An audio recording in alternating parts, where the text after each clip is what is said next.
Hello, everybody. This is Adam Elenbaas from Nightlight Astrology. It's Saturday, June 2nd, and we're taking today's video blog to check in on the astrology of the month of June. So there's a lot of big astrology going on this month, as there is every month. It's still a pretty potent time as Uranus has just entered Taurus, and we're all sort of still adjusting to that transit right now. So this month of June is really toned, in a sense, by the ongoing entrance of Uranus into Taurus. But there's also a lot of other things going on that we're going to talk about. For example, we'll just give you a little highlight of the list of things that we'll talk about. We're going through a Venus opposite Pluto transit this month. We're going through a Sun Cazimi with Mercury Cazimi with the Sun, Sun Mercury conjunction, in other words. That's going to be in a nearly exact square with Neptune. That's happening early this month. About middle of the month, we have a new moon in Gemini that's happening at the exact same time that the planet Mars is conjoining the south node of the moon. That's a big deal. Between about the same time, middle of the month, we'll have Venus square to Uranus. We're going to talk about that.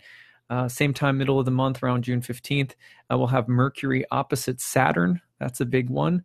Then we're going to have Venus and Mars opposition later in the month, right around the summer solstice, which is also a very exciting moment in our solar year. And then right around the 23rd, we have Mercury opposing Pluto. And then toward the very end of the month, the big grand finale for this month is right as the full moon is coming through at the very end of June, which is in a conjunction with Saturn, by the way. So very powerful and engaged with Saturn. Mars will turn retrograde and be retrograde basically the whole summer. So it's a powerful month. Every month in astrology is always a big deal. And so we're going to talk about every transit this month, one by one. You can also check out, if you visit nightlightastrology.com, you can check out my monthly sun sign horoscopes that I write for Astrograph. Astrograph is a great software company that astrologers use. If you're looking for a basic program to use on your own computer, they have apps for your phone. It's a good one for calculating birth charts, and it's very simple and user-friendly. I started with Astrograph, the very first software I ever owned. Very first horoscopes I ever started following month by month. I really liked them because Henry, the owner, wrote in beat with the moon. And I thought it was really unique to read horoscopes that were sort of based on the moon's movements. And it was actually Henry that inspired me to begin writing horoscopes on Facebook. So isn't it interesting that 7 years later, it's almost 8 years into my professional career now, 7 years later, about a year ago, Henry asked me if I would do some writing for him, which was really cool considering that he was sort of one of the people that first inspired me to do horoscopes in the first place. So I started writing monthly sun sign horoscopes for Astrograph. Sun sign horoscopes are like another way of approaching the personal nature of what the planets might be doing for you. And the way that you do it is by reading for your sun sign, your rising sign, and your moon sign. You can read for any of the three. I recommend reading for your sun sign if you were born in the day, moon sign if by night, and your rising sign is always an interesting complement.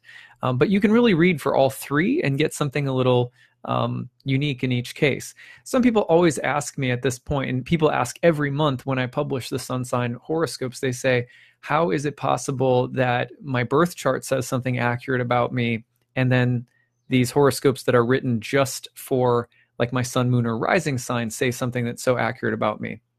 Well, first of all, one of the reasons that or one of the easy ways of thinking about this is to imagine that you're playing with a deck of tarot cards, which most people who are into astrology probably have some experience with. If you're playing with a deck of tarot cards, you can easily cast a spread using the tarot, and it'll say, like a 12-card spread for the 12 months of the year ahead, let's say, and each card will say something about every month of the year. People do this all the time at the new year.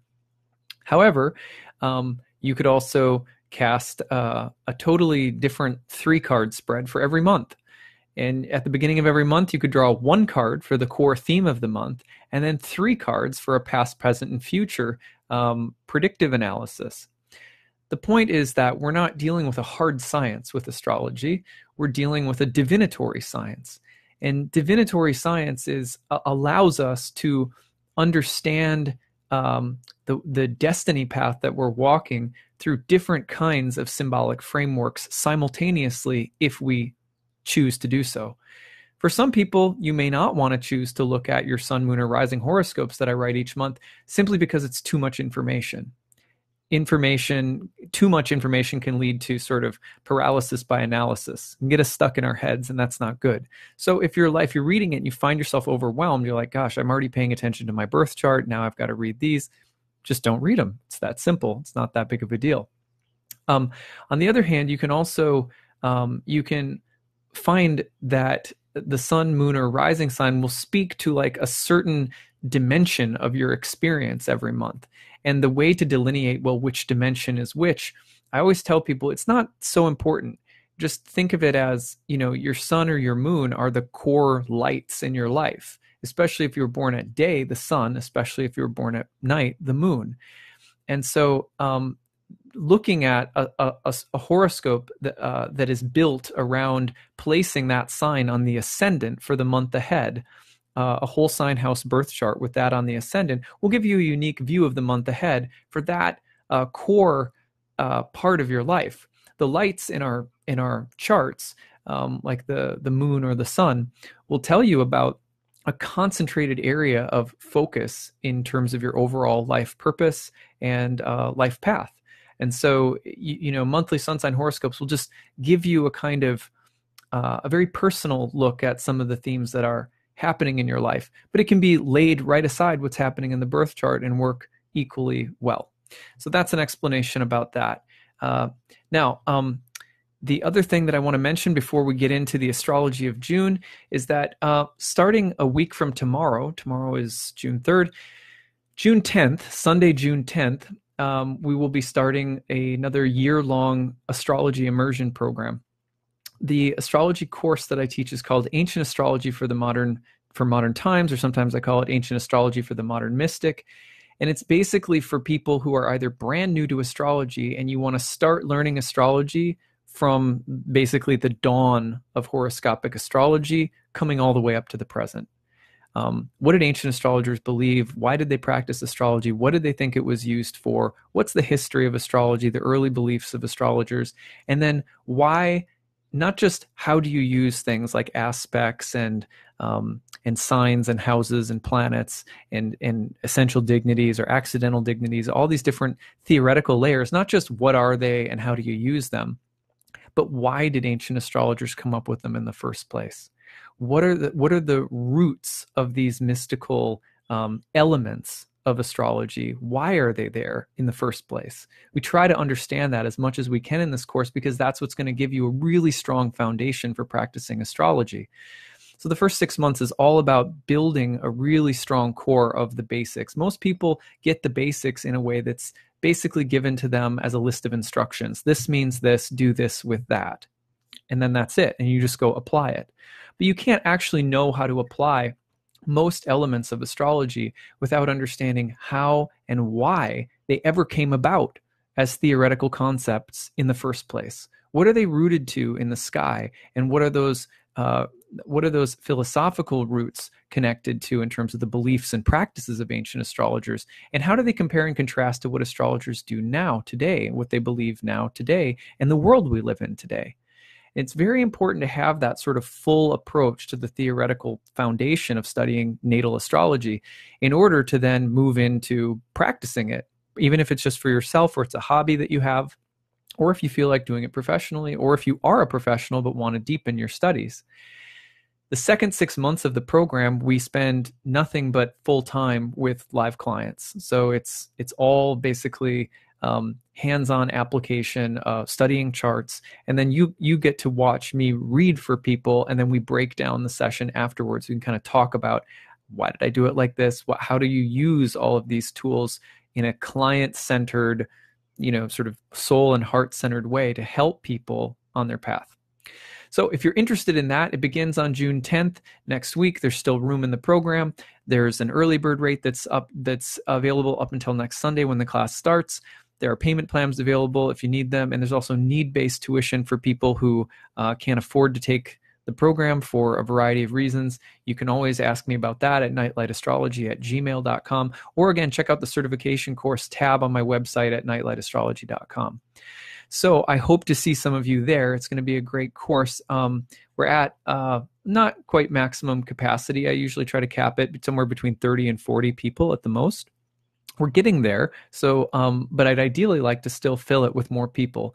I'm always, if two people come together as friends, I'm always willing to give a kind of combined discount for people if you say, I'm going to bring a friend with me or something like that. So, but if you want to make it possible to study astrology for yourself and you're feeling like the money is the hard part, don't ever let that be the problem. Part of my mission in the astrology world is to bring affordable and accessible astrological education to people. And I do that in a variety of ways, but this is one of them. So just reach out if you want to study. I'll try to make it happen. I don't think we've ever turned anyone away. So at any rate, that is a little pitch for you. Okay, so let's get into the astrology of June.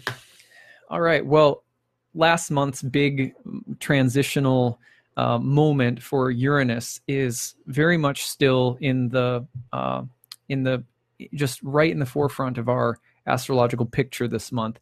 Uranus has just entered the sign of Taurus. It's just entered a new whole sign house in your birth chart.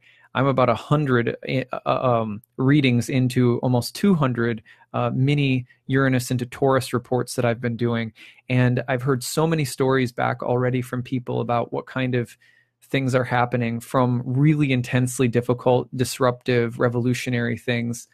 I had just visited yesterday with a young man. I visited his chart yesterday, a young man who had Uranus enter his first house, which is a house of health and the body. And as soon as Uranus entered his first house, he was in a very bad bicycling accident.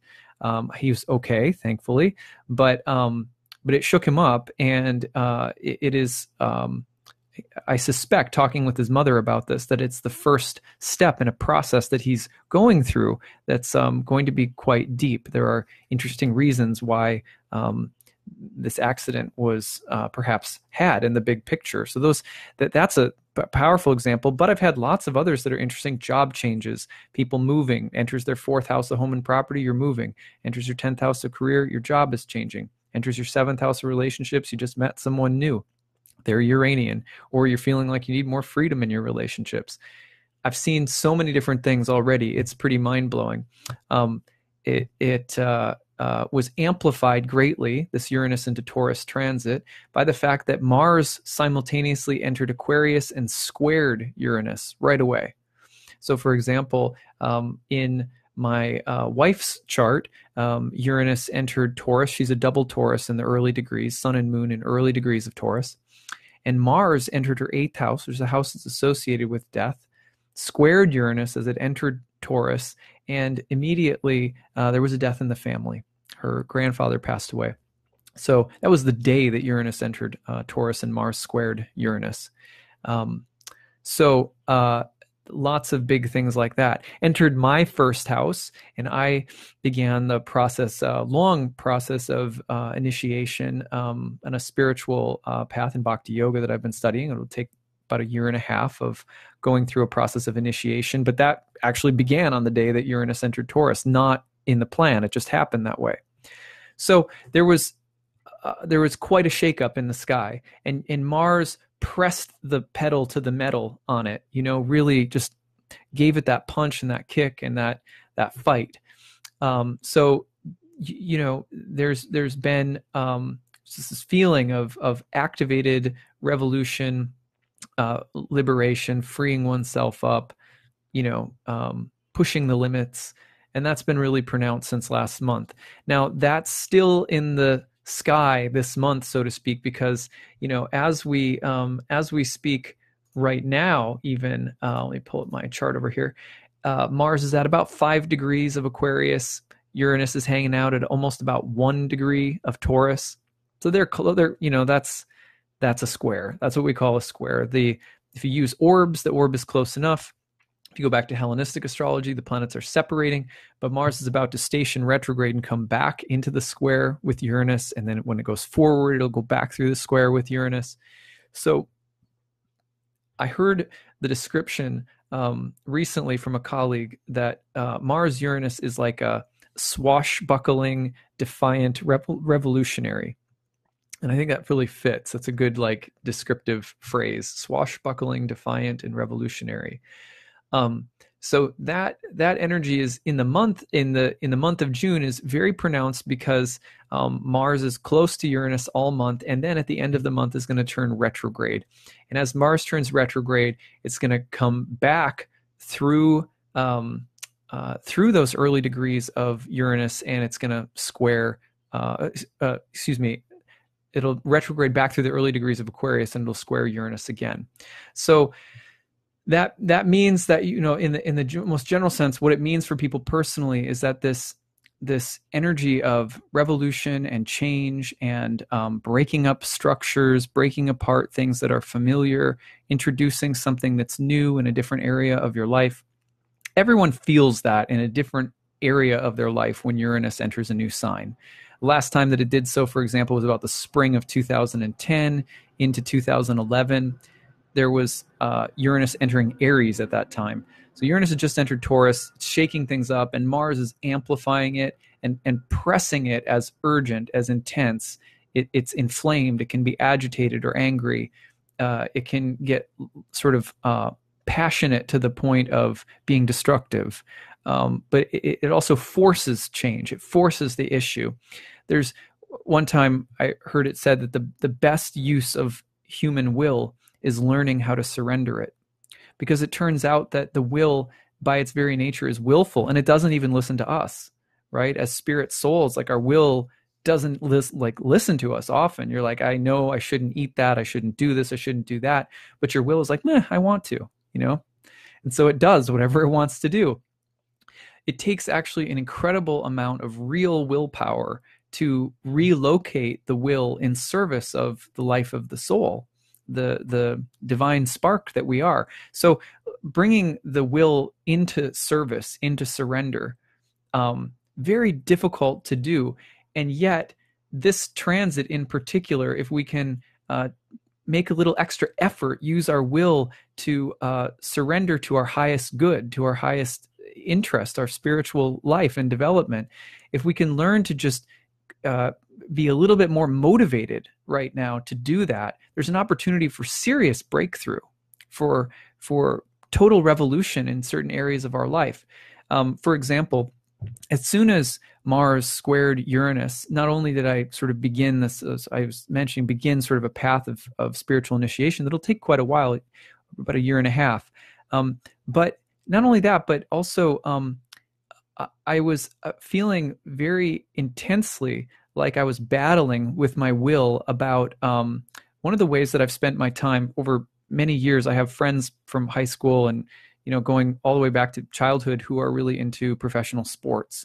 And my way of staying connected in some ways to them has been through professional sports. So playing, this is really embarrassing to admit, but so every year I play fantasy football with a group of people that I have known for a very long time.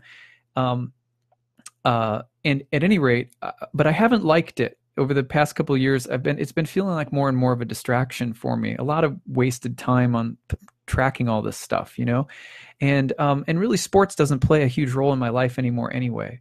So, but I've been battling with myself, you know, and as soon as Mars and Uranus came through, I grabbed the phone to call my friend and tell him I'm not going to play this time.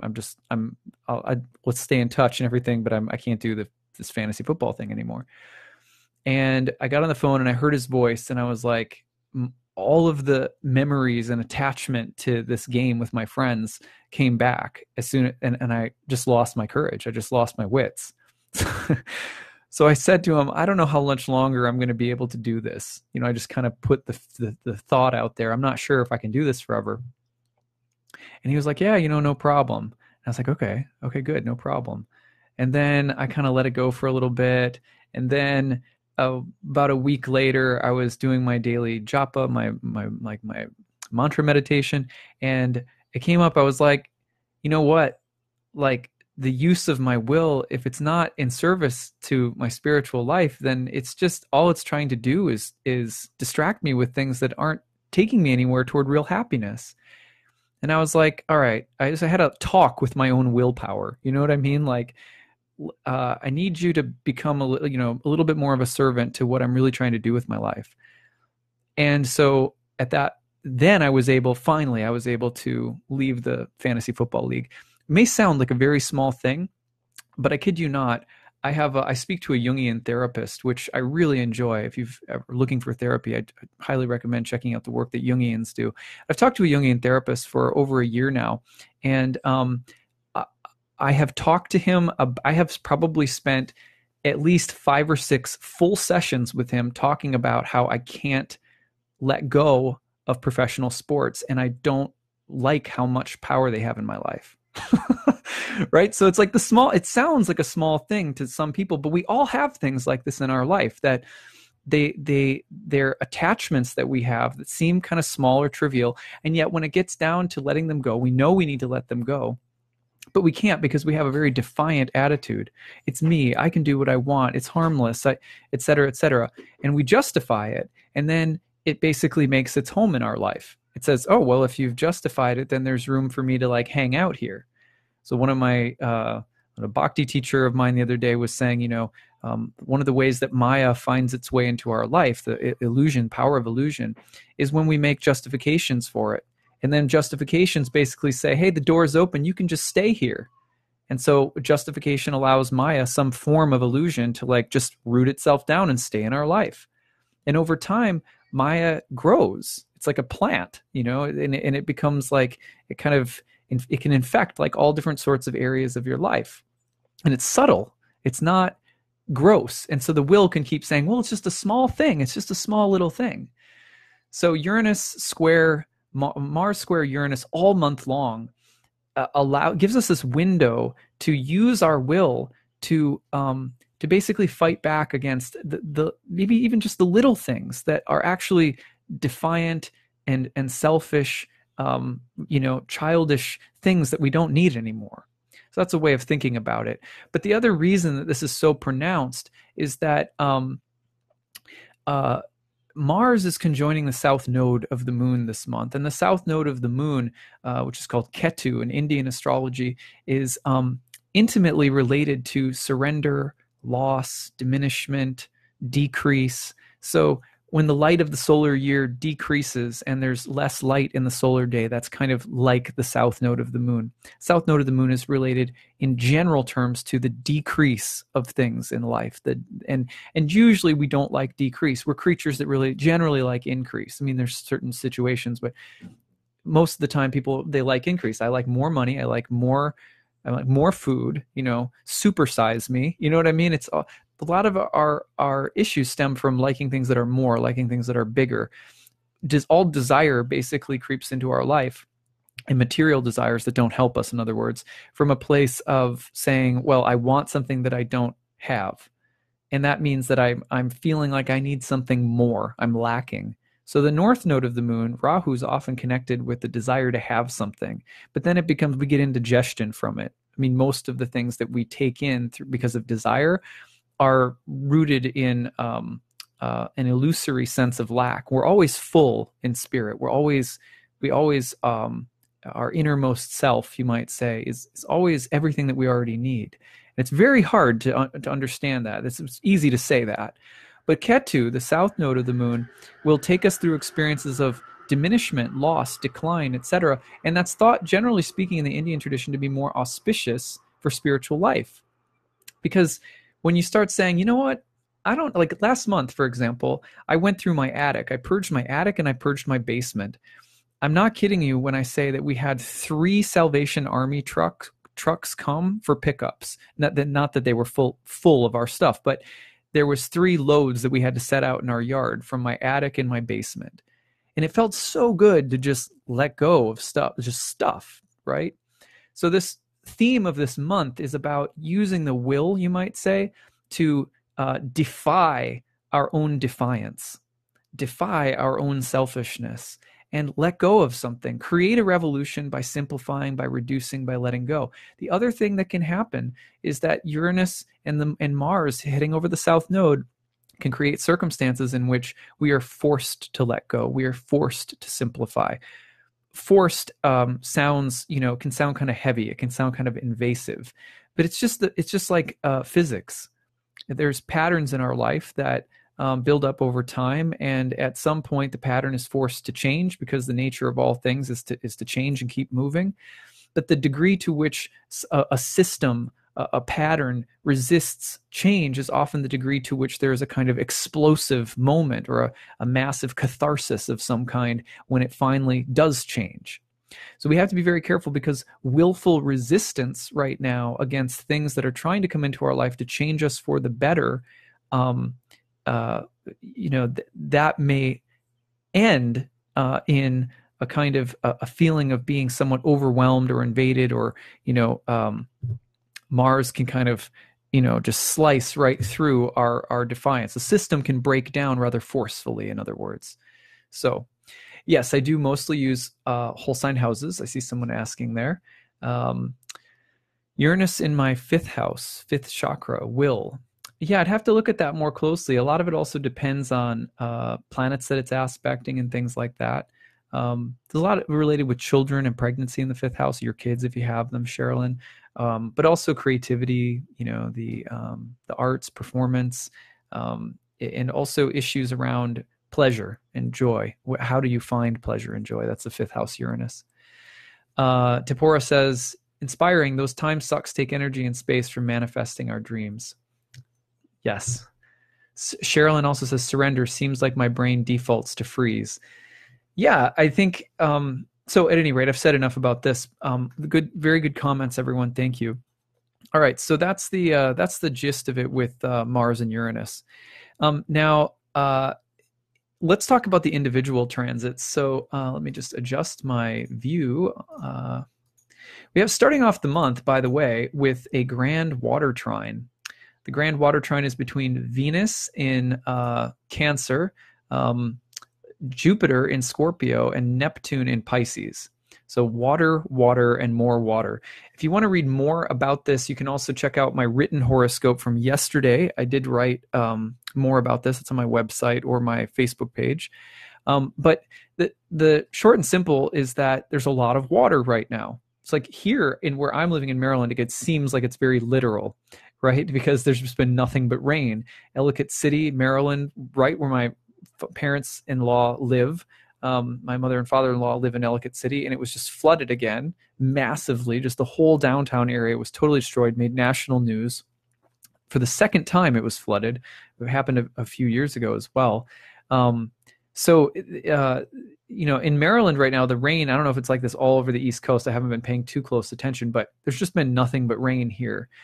Interestingly, the last time there was a grand water trine, one of the last times there was a grand water trine with Jupiter, when Jupiter was in Cancer, back in, I think it was 2012 or 13. It was massive amount of rain that summer as well. There was this huge derecho here in Maryland. I just remember how rainy it was back during that one as well. Anyway, water is connected to life and the flow of life. We're all mostly made of water. There is where there is water, there is growth. Where there is water, so much water, like a grand water trine, not everything that grows is good. For example, right now my yard is crawling with ticks. Pulled 2 of them off my daughter, 2 of them off my dog. So it's like you're entering the jungle, and where the jungle in the Amazon, I've been, spent some good amount of time in the Amazon, and actually going deep into the rainforest for a long hike on one occasion. And one of the things that struck me about the Amazon, a memory that I'll never forget, especially when you're drinking ayahuasca in the Amazon, because it's very an overwhelming experience of the senses, is that everything in the jungle is proliferating, like at an incredible rate. Like everything is just swarming and teeming with life. But the nature of life is that life eats life. So one time during an ayahuasca ceremony, I had this very simple vision, but it has always stuck with me. And it was the vision of the earth, and it was like a mouth. And out of the mouth was coming this incredible like regurgitation of forms of life, just all different kinds of forms of life, plant, animal, just everything. And it was just like kind of almost like it was just vomiting this incredible surge of life out of the mouth of the earth. But there was also a full stream of forms going right back in to the mouth of the earth. So it was a cycle, and it was carnivorous. It was teethy, and it was this very simple vision. It was very beautiful, but it was also a picture of the material situation that we all find ourselves in the human world. We're all perpetually moving through form after form. Our own body is eating itself and regurgitating itself constantly on a cellular level. We're doing this. Plants are eating plants. Humans are eating. Humans are consuming one another. Humans are consuming animals. Animals are consuming animals, and it's like this in this circle. Now, if you have the sort of high end of the sustainability vision of it, you have something like, I'm thinking of my daughter's likes The Lion King, the circle of life and that song, and you have that sense of there being an underlying sense. It's something that we're all participating in, that none of us are above, and there's something unifying in that that's very beautiful. But on the other hand, as spirit souls who are eternal, we're also looking for a home, and it's very hard to locate home in these material forms that we get so attached and identified with, because they're always going in and out of they're always changing. So water, the big grand water trine, is a massive proliferation of life and growth and everything like that. But you have to remember that there's a deep level of desire that's thought to be churning. That is the sort of fire that churns all of that movement. And so, there's ticks, there's blood suckers, there's desire moving and swimming deep in these waters as well. So you can very easily find a deep level of emotional healing, of growth, abundance, of things coming together. Like where there's water, there's life. Where there's water, there's growth. Where there's water, there's healing. Where there's water, there's the mother. Where so there's this very nice light side to a grand water trine. But there's also this feeling of like depth and darkness and desire and consumption and like that. So you can feel those two sides to it. And that's something I've been talking about a lot with this grand water trine. Sort of foreshadowed the approach of this grand water trine last month a little bit, because we had the moon in Cancer activated this before Venus got into Cancer there. So that's to start the month right away. That's what we're dealing with like right now. So you can feel that going on. Now, between June 5th and 6th, Venus will be moving through an opposition with Pluto. So this is Venus in Cancer, Pluto in Capricorn. And here what you're looking at is Venus, planet of love, harmony, friendship, sexuality, issues around women, issues around health and cleanliness, issues of diplomacy, and you have basically all sorts of issues related to the goddess. Archetypally speaking, Venus is related to that, or like the arts, beauty, design, style, taste, aesthetic, but also again, friendship, unity, harmony, love, romance, sexuality, etc. So that planet is moving into an opposition with the Lord of Death and Rebirth, Pluto. So Pluto is let's use an analogy. Another one of my bhakti teachers used this analogy recently. I was talking to him on online, and he was saying, you just take a small sample of yogurt, and you put it into milk, and I might be messing this up, but he was explaining to me that just that little culture will turn the entire pot to yogurt. And so similarly in spiritual life, if we consistently just add small drops of spiritual practice to our lives, our whole life transforms in time. The whole thing transforms. Pluto is like that critical moment where something is ready to transform, and it can be done positively or negatively. See, that's the thing. We often say it's death and rebirth. Well, it's actually, in some ways, it's just the process of regeneration. And regeneration can feel and look like the beautiful process of milk turning into yogurt, or it can look and feel like, I use this example. Sometimes you go into your fridge one morning and you open it up, and there's something it's become rotten overnight. So you can smell something in the fridge. Like, oh, last night I was in the fridge, nothing smelled, but now, like, oh my gosh, something smells terrible. Pluto is like that moment where something turns bad, something rots, and in that one little piece of mold or rots the whole thing. So systemically, Venus is about to rot. Or you could say systemically, meaning a whole system or pattern or structure of Venetian things in our lives, a relationship, a friendship, or a style or a taste, or a material possession that we have, or a love, or something about sexuality, whatever, something Venetian systemically in a pattern, whatever, is about to be transformed, on the other hand, into something lovely. So it can go either way. Now, why does it go in either way? Well, there's two basic reasons that it could go. It could go turn sour, turn bad. That a Venus Pluto could turn something kind of rotten, or that it could transform it into, transform a substance thoroughly into something beautiful and delicious. The basic reason is that we have options for how to learn in the material universe as eternal spirit souls. This is the basic idea. One way that we can learn is through using our will, like we talked about in the beginning, and our intelligence to align ourselves, come into alignment with the divine way, the divine will.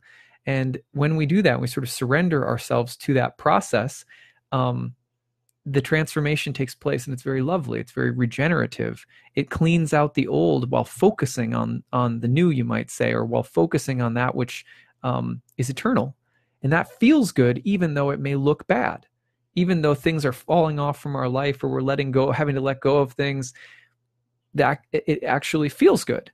And it's bizarre that it can feel good to go through painful events, because the thing that makes it so ecstatic and wonderful is that while things are leaving you, that it's poison that's leaving, and that you sense and in your heart, in the intelligence of your heart, that what's happening is good for you. And so there's a sense of relief. And that's the process of Pluto when it's kind of positive, when it's transforming the milk into yogurt. On the other hand, when something's rotten and there's a mold that's taking over or whatever, it's often because we're in willful denial of something that our heart is trying to tell us, but we just don't want to listen to it, or we don't want to do the work that might be required of us, small, big, whatever, in order to make that transformation. And so instead, it starts to spread dis-ease through our lives, or ignorance, which is just a way of saying ignoring something, ignorance.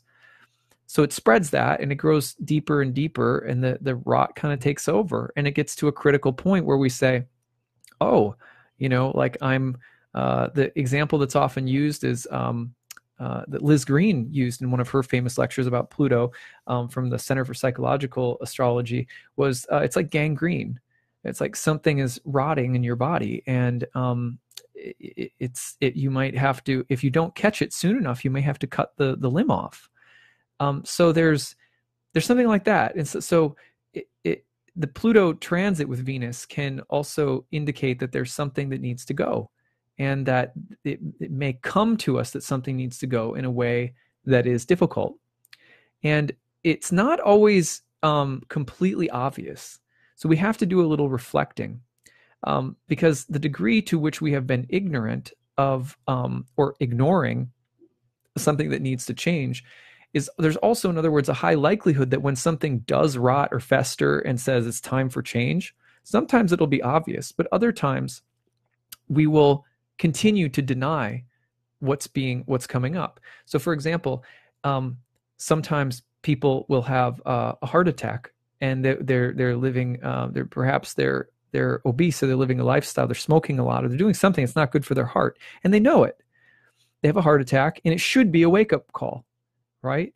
But instead, they'll perhaps make all kinds of excuses. We all do this, so I'm not trying to put this on other people. I do this. We make excuses, and we say, well, it was just this or that or whatever, or it's unconnected, it's unrelated. What's happening to my body is just purely physiological. It has nothing to do with what's happening in my mind or my life or my actions or my behaviors or my inner life. They're separate things. So but I still like going to yoga class, or I still like, reading up on astrology or whatever. So we compartmentalize our spiritual life and our physical life sometimes with Pluto transits. And so something happens, it's powerful and cathartic on an almost physiological level sometimes. And yet we deny it, we cut it off, we compartmentalize it from something else. Well, so there's opportunities during Pluto Venus transits to ignore even more deeply and create deeper problems for ourselves in the future. So Venus Pluto transits are also omens of bad things to come if you don't pay attention to the signs. See, that's why some people say, why is Pluto so ominous? Every time Pluto comes around, it feels so ominous. It's like, well, because Pluto's trying to catch our attention to things that we've been ignoring. And in order to do so, it has to get our fear, our attention, etc. Because ignorance, when we ignore something, it's based on a kind of willful level of defiance. And where we willfully define something, usually a power greater than ourselves needs to come in and contend with our will. And the will is something that dominates whatever it's dominating. Well, it's dominating, for example, it's dominating us when it's acting in a way that's not actually healthy for us. And how does it dominate us? Through domination, fear, control, pressure, bullying. So when the will is being forced to change, the way that it feels or experiences the pressure of change is usually through fear, through feeling like something is trying to overpower it or something is strong-arming it. And that's why we feel things are so ominous with Pluto, because there's this feeling of a force that's stronger than our will that is trying to pressure our will into doing something differently. So that's just something to think about. Now, I've said a lot about Pluto, and the reason for that is there's another couple Pluto transits coming up. So I've said everything that we need to understand for more Pluto transits later in the month of June. So that's what you can think about with Venus and Pluto, transformation. Are we participating in it? Are we ignoring it? What kinds of transformation? Venetian transformation, love, relationships, harmony, beauty, sexuality, the goddess. You can also see sometimes the Venus-Pluto thing will appear as the dark woman, the dark goddess, the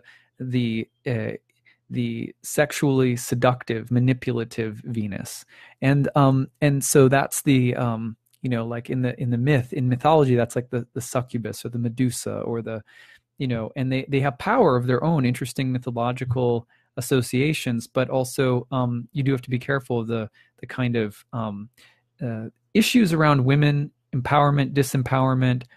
Crime, the underworld of the goddess is up on the archetypal radar. And that's the 5th and 6th of this month. 6th and 7th, Sun and Mercury will then immediately come into a conjunction. Mercury is going to be greatly empowered very temporarily in a Cazimi, which is it's at the heart of the Sun. And that's in Gemini, which is Mercury's home sign. You're having a powerful moment of communication, of intelligence, of sometimes communicative or intellectual brilliance, but it's definitely a focus on things like technology. Men are people in power, leaders, self-expression and communication, and mental or technical knowledge or mastery. So it's a strong Mercury-Sun conjunction. However, it's square to Neptune in Pisces.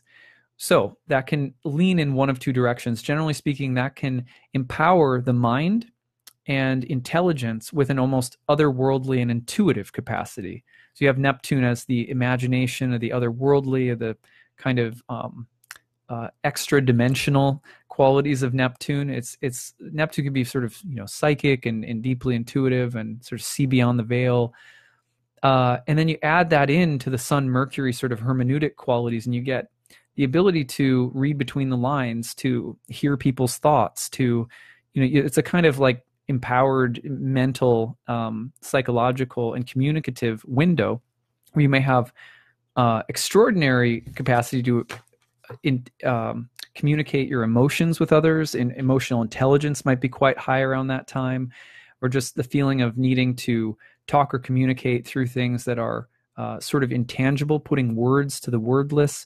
The flow for musicians, artists, writers may be very high, teaching difficult or unusual subjects, the mind's interest in fascinating otherworldly topics, etc.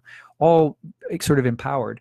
On the other hand, Neptune is also associated with things like deception, delusion, illusion, etc. So you can also, you have to be careful not to get sort of sucked into that level of the Sun, Mercury square Neptune, not seeing things clearly, misunderstandings, communication snafus, technology meltdowns. Water and air are both very fluid and very intelligent, but sometimes air is a little bit more detached, whereas emotional, watery stuff more attached. So there's also something to do with communicating intelligently, but also empathically around this transit, and all the dangers of that combination, which could result in miscommunication, deception, distortion of the truth, etc. Now, on June 13th, new moon will be in Gemini, and so it's a powerful new moon, really highlighting that mercurial energy. So you get this time of year, you're always looking at the emphasis on intelligence, the nervous system, communication, being sort of busy and social. Those things can always be very natural when the sun's moving through Gemini. So this new moon in Gemini, look at the house that Gemini occupies in your chart by whole sign. Look at that for an emphasis for the next lunar cycle ahead. For example, mine will be in the second house, which is finances. So I would anticipate, if I was reading somebody's chart, oh, your new moon will be in the second house of finances. There may be some emphasis on that topic for the month ahead. All right. Now, Mars is going to conjoin the south node of the moon. We already talked about that and the meaning of that, about diminishment, decline, sometimes more forcefully, or using our will to simplify. You have to remember the south node of the moon and Mars together can also be about spiritual wisdom, and but the applying or administering or preaching it with a kind of force or vigor. That's also Mars with the south node. Now, June 14th and 15th, Venus in Leo will be square to Uranus in Taurus. So Venus square Uranus about the middle of the month is an interesting transit. About the middle of the month, you have the goddess, who's going through quite a series of transits this month, Pluto and then Uranus. Now you're looking at Venus, harmony, friendship, beauty, love, sexuality, art, women, etc. You're now you're seeing her get involved with a square with the planet of defiance, rebellion, change and revolution, independence and freedom, etc. So Venus-Uranus will highlight the need for greater independence, freedom, creativity, and originality in relationships. It may highlight things like original forms of art or expression, issues related to sexuality and liberation and people's rights, sexually speaking.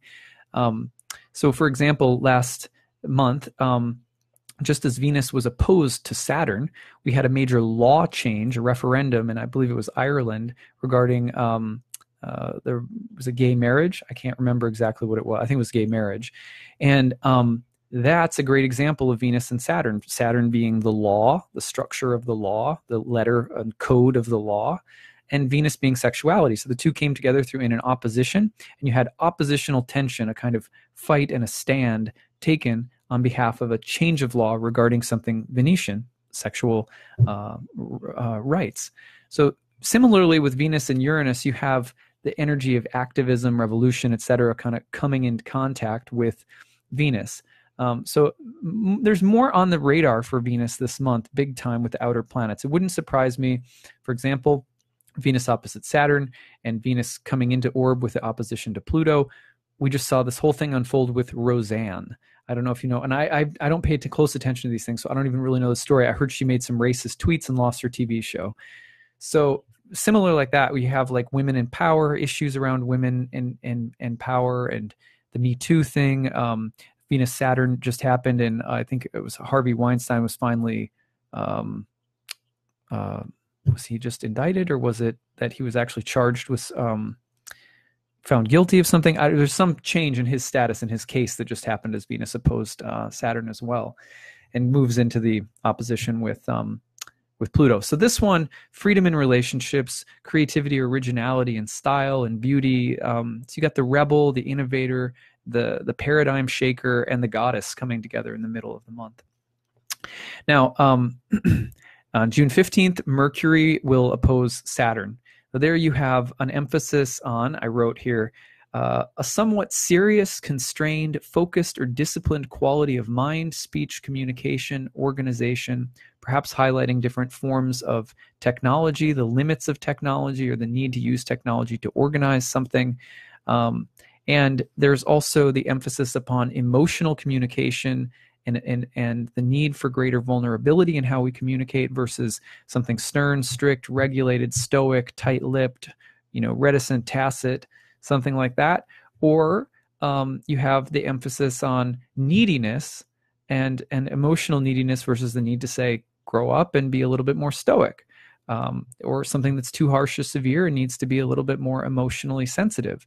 And all of that is highlighted in the area of the mind, speech, communication, and stuff like that as Mercury opposes Saturn about the middle of the month.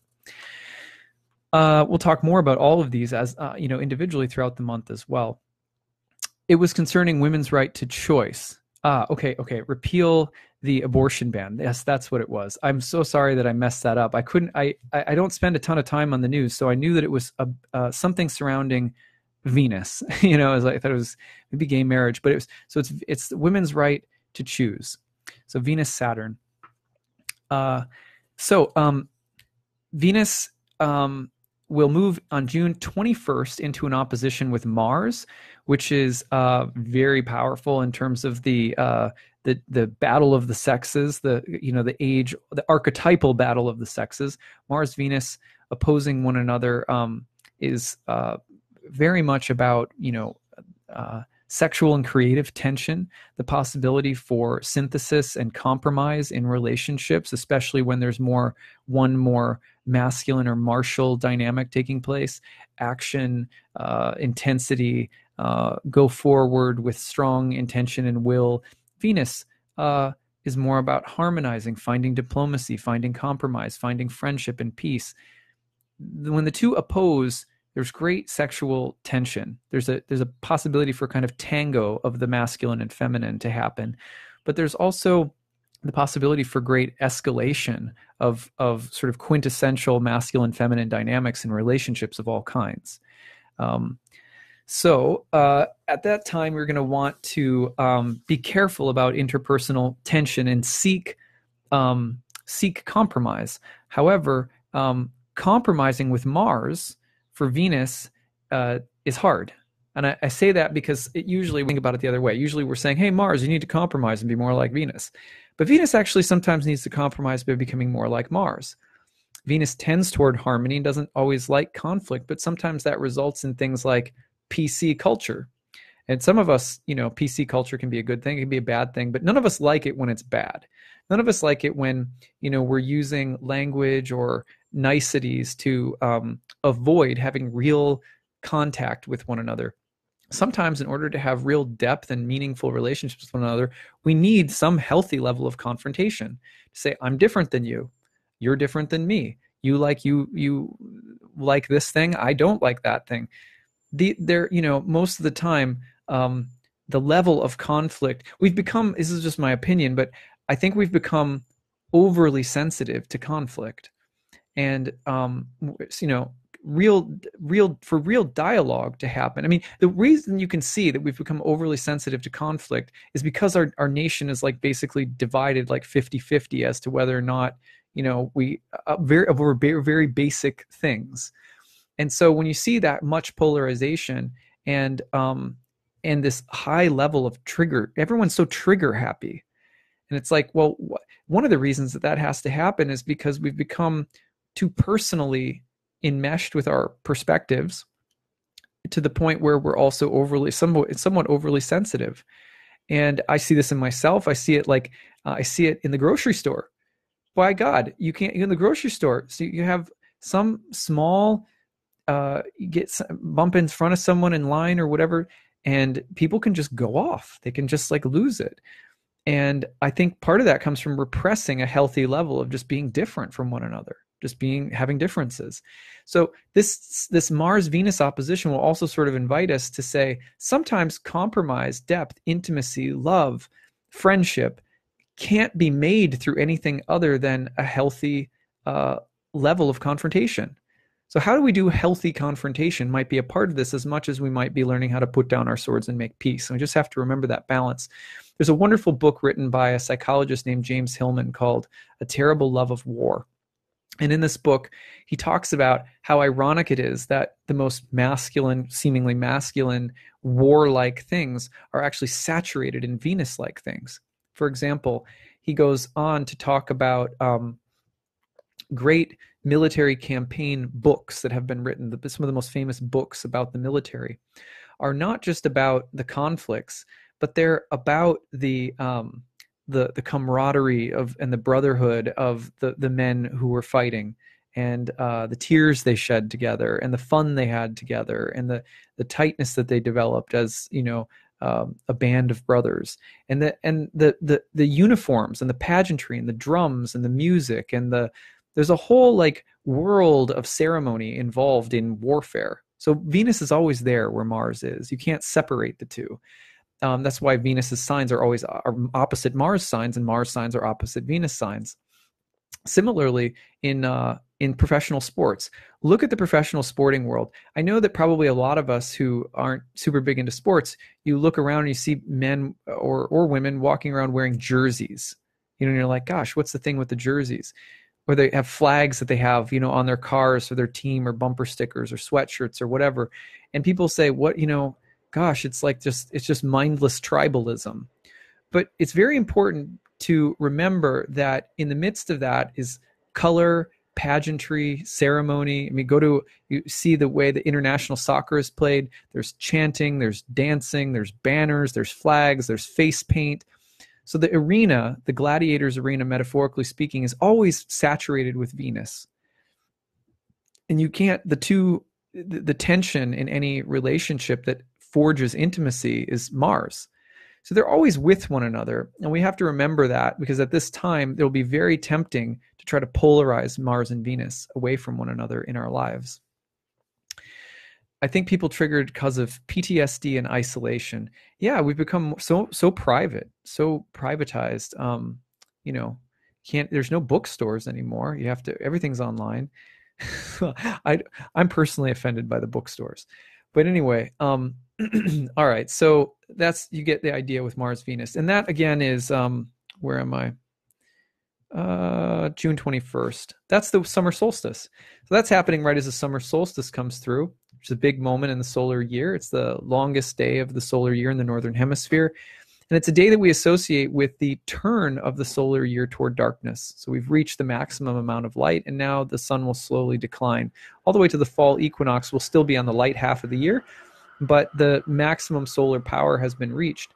And it's a critical moment. It's a moment where, on a subtle level, the ideals that we've been striving for are in some ways reached. We reach a culmination point in a general sense, and then things start to decline. Gradually, we start to let go. Gradually, things start to turn from ideal into real. They become formal.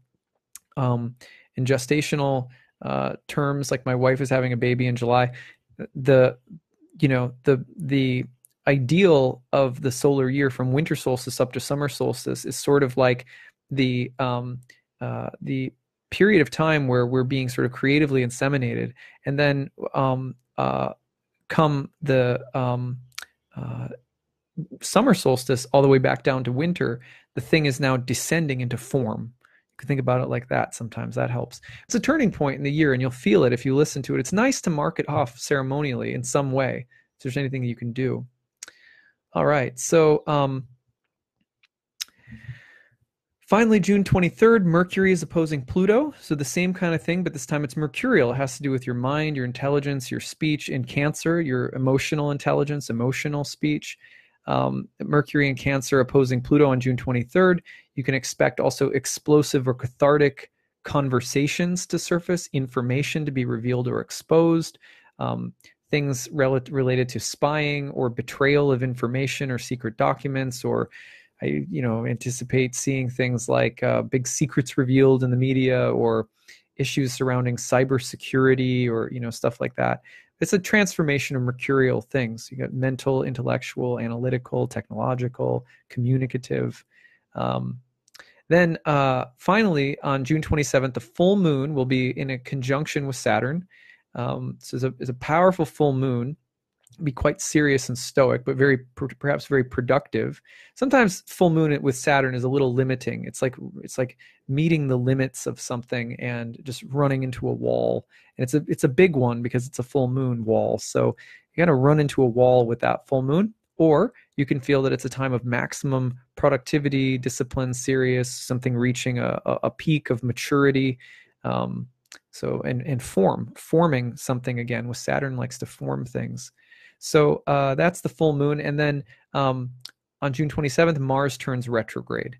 And that begins the process of the Mars retrograde that will take place over the whole summer. I'll be doing several more in-depth videos about Mars retrograde, so I don't want to go too in-depth right now. I just gave a preview of Mars retrograde a couple videos ago. So that's what I've got for you guys this month. I hope that this is interesting. Again, you can also check out the sun sign horoscopes on my homepage.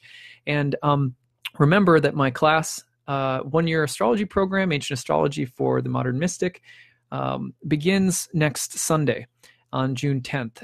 There are donation-based options for people who need help. Early bird rate's good until next Sunday. I'd love to see and study with some of you there. It's a great community of people. We study together for a whole year, 30 sessions plus 12 guest lecturers.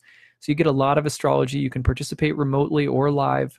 I think you guys would really like it. But otherwise, hope you'll check out those sun sign horoscopes, and I hope you all have a very beautiful month of June. Thanks so much, everyone. Bye.